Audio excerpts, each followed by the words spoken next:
direct pour le jour 4 de notre challenge Plus zen au boulot. Je suis super contente de vous retrouver. Comment vous allez déjà?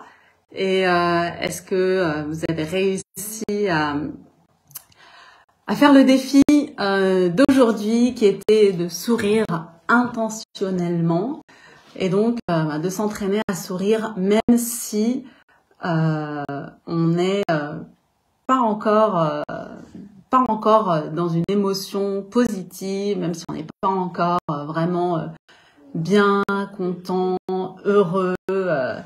Hello à ceux qui arrivent, coucou. Donc j'étais en train de demander comment ça s'était passé, ce sourire intentionnel, qui est en fait l'idée de d'abord sourire et ensuite ressentir les émotions plus agréables, plutôt que de faire l'inverse. Enfin, pas plutôt, mais souvent c'est l'inverse. C'est quand on se sent bien, quand on est content, qu'on sourit. Et là, c'était vraiment l'idée de dire, ça va peut-être pas super bien, je suis peut-être pas dans une émotion super positive, super agréable, mais je souris et puis je me connecte au ressenti de mon corps. Et en fait, le corps a des mémoires. Et donc, en activant les muscles du visage, rien qu'en se redressant, quand on sourit, quand on est plus ouvert, plus ouverte, il y a ce rappel des émotions qu'on sent à ce moment-là. Et c'est pour ça que ça permet dans le sens de créer alors des nouvelles connexions neuronales de quand on a ce ressenti dans le corps, pouvoir agir alors sur les pensées, les émotions et les pensées, ça veut dire qu'on va colorer différemment nos pensées. Je vois que tu dis que ça t'a donné l'énergie pour une corvée. Lynn, en fait, effectivement, c'est que du coup, on prend du recul et on reste coincé dans notre tête, dans nos émotions, dans notre mental.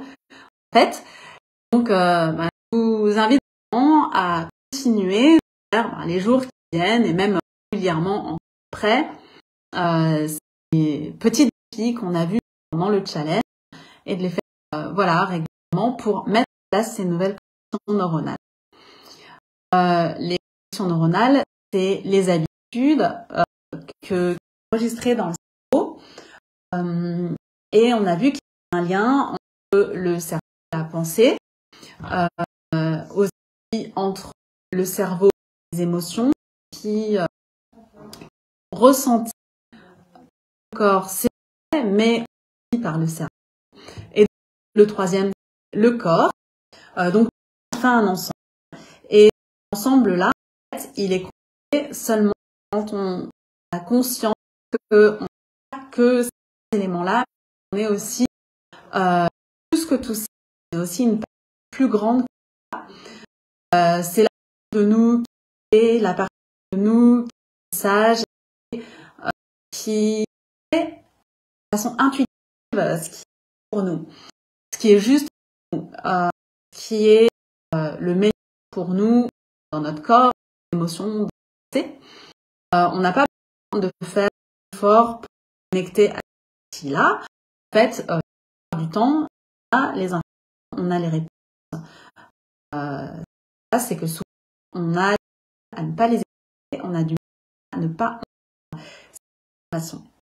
Donc, je vous propose de faire tout de suite une petite pratique pour se connecter à cette partie qui est plus grande du sage et qui a des informations et en fait ce qui est ça, je vous pose fermer et puis vous concentrer sur la respiration, quelques respirations de inspiration et expiration. Puis à l'intérieur de soi, je vous propose d'accepter de passer tout autour. C'est passer des bruits, de laisser penser. Imaginez tout ça, les nuages dans le ciel.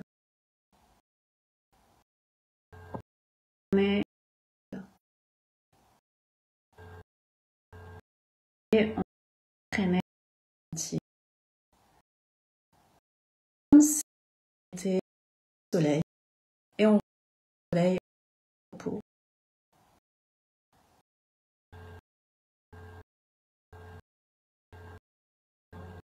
On était sur une chaise assise quelque part, qui reste au repos, notre laisser verser du soleil derrière nous, comme si on était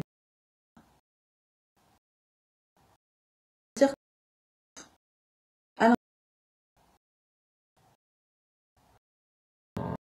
On va une énergie de nous entre tout le tout et tout on sent